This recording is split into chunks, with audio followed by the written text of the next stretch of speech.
19শে September 1961। রাত তখন প্রায় 10:30। নিউ হ্যাম্পশায়ারের একটি নির্জন পাহাড়ি রাস্তা দিয়ে গাড়ি চালিয়ে ফিরছিলেন এক দম্পতি, বেটি ও বার্নি হিল। তারা কল্পনা করেননি যে আগামী কয়েক ঘন্টা তাদের জীবন ও মানব জাতির ইতিহাস চিরতরে বদলে দেবে। এই ঘটনাটি আজ পরিচিত হিল অপহরণ, হিল অ্যাবডাকশন বা জেটা রেটিকিউলি ইনসিডেন্ট নামে। এটি ইতিহাসের প্রথম নথিভুক্ত এবং জনপ্রিয় হওয়া এলিয়েন অপহরণের ঘটনা।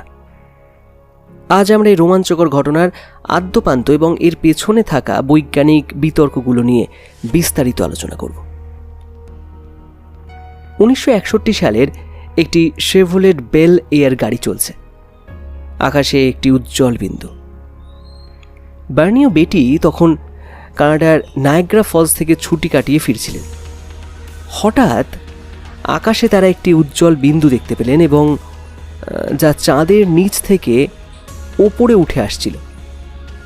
বেটি ভেবেছিলেন এটি কোনো খসে পড়া তারা, কিন্তু অদ্ভুতভাবে এটি খাড়া ওপরের দিকে উঠছিল। বেটি বাইনোকুলার দিয়ে লক্ষ্য করলেন এটি একটি অদ্ভুত আকৃতির যান, যার চারপাশে রঙিন আলো জ্বলছে।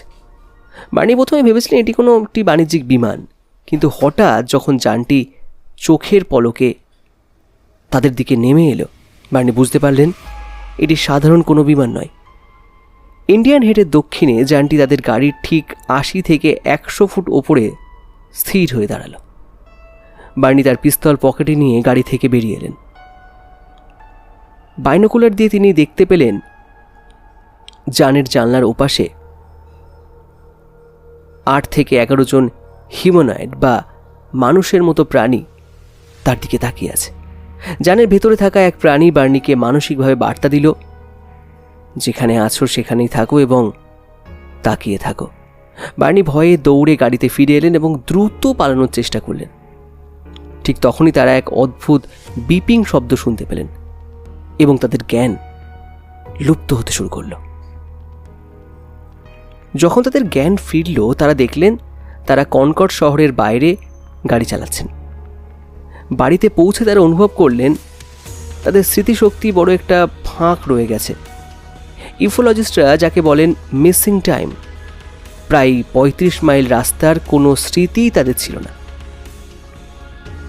শুধুই স্মৃতি নয়, তাদের বাস্তব জীবনেও এর প্রভাব ছিল মারাত্মক। তাদের ঘড়ি আর কোনোদিন কাজ করেনি।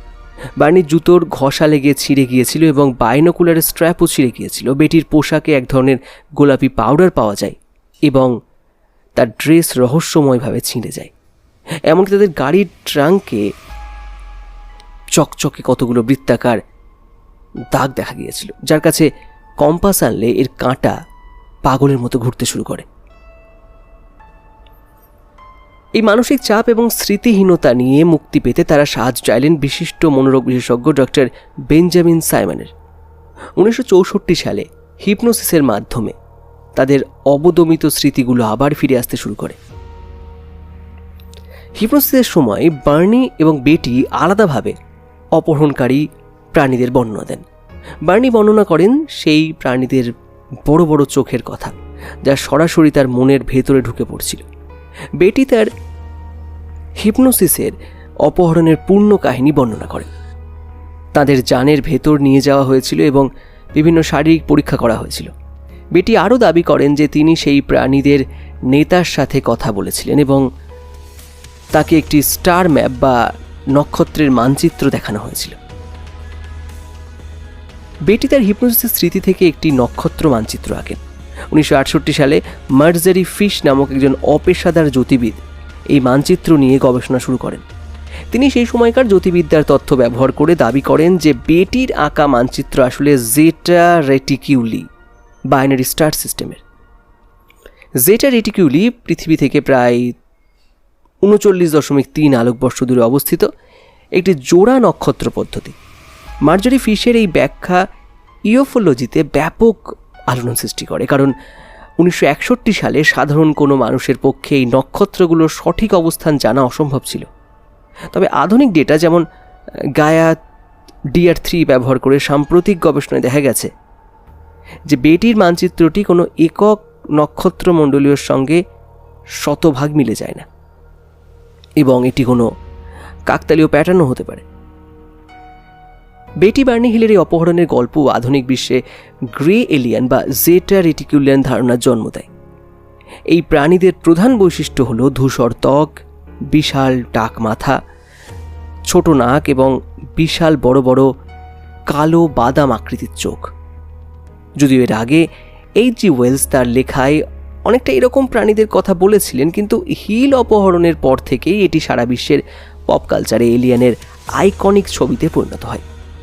পরে এটি close encounters of the third kind, the x-files এবং দ্য পার্থের মতো বহু সিনেমা এই টেলিভিশন সিরিজে ব্যবহৃত হয়েছে। বিজ্ঞান সবসময় প্রমাণের দাবি করে। অনেক সমালোচক মনে করেন বার্নির স্মৃতি হিপনোসিসের আগে দেখা science fiction series the outer limits দ্বারা প্রভাবিত হতে পারে। এই সিরিজের একটি এপিসোড হুবহু একই রকম বড় চোখের প্রাণীর কথা বলা হয়েছিল, যা বার্নির হিপনোসিসের মাত্র 12 দিন আগে প্রচারিত হয়েছিল।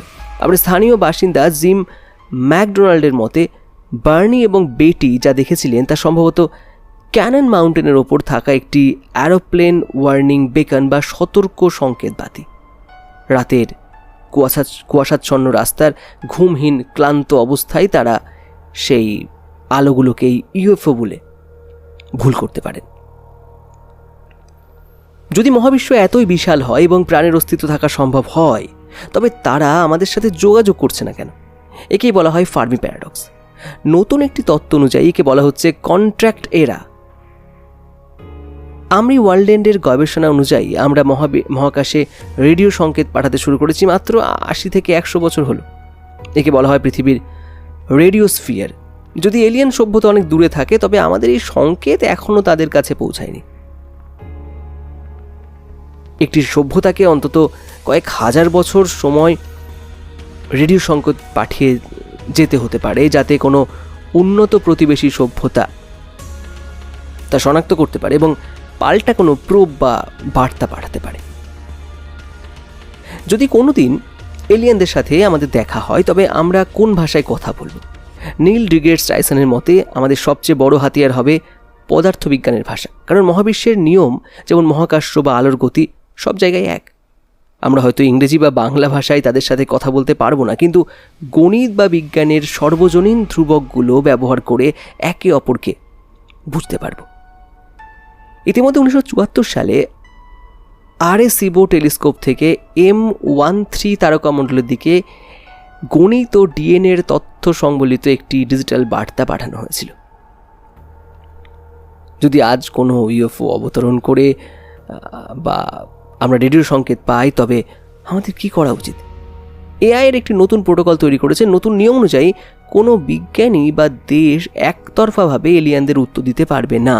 যে কোনো প্রক্রিয়ার আগে অবশ্যই জাতিসংঘ বা ইউনাইটেড নেশনসে আলোচনা করতে হবে, কারণ এটি একটি দেশের বিষয় নয়, পুরো মানব জাতির বিষয়। বেটি ও বার্নি হিলের সেই রহস্যময় রাত আজও আমাদের কৌতূহল জাগায়। এটিকে স্রেফ কল্পনা নাকি সত্যি কোনো অজানা জগতের সাথে আমাদের মিলন হয়েছিল? বিজ্ঞান এবং ব্যক্তিগত বিশ্বাস এখানে সমান্তরালে চলে। বার্নি 1969 সালে মারা যান, কিন্তু বেটি 2004 সাল পর্যন্ত বেঁচেছিলেন এবং আমৃত্যু তিনি তার দাবির পক্ষে অনড় ছিলেন। তারা সত্যি বলেছিলেন কিনা তা হয়তো বড় কথা নয়, বড় কথা হলো এই ঘটনাটি আমাদের বাধ্য করেছে আকাশের দিকে তাকিয়ে ভাবতে, আমরা কি বিশাল মহাবিশ্বে সত্যি একা? ভিডিওটি ভালো লাগলে লাইক, শেয়ার এবং আমার চ্যানেলকে সাবস্ক্রাইব করবেন। আপনি কি মনে করেন, হিল অপহরণ কি সত্যি ছিল? কমেন্টে জানান। দেখা হবে পরের ভিডিওতে। ততক্ষণে অজানাকে এভাবেই জানতে থাকুন। ধন্যবাদ।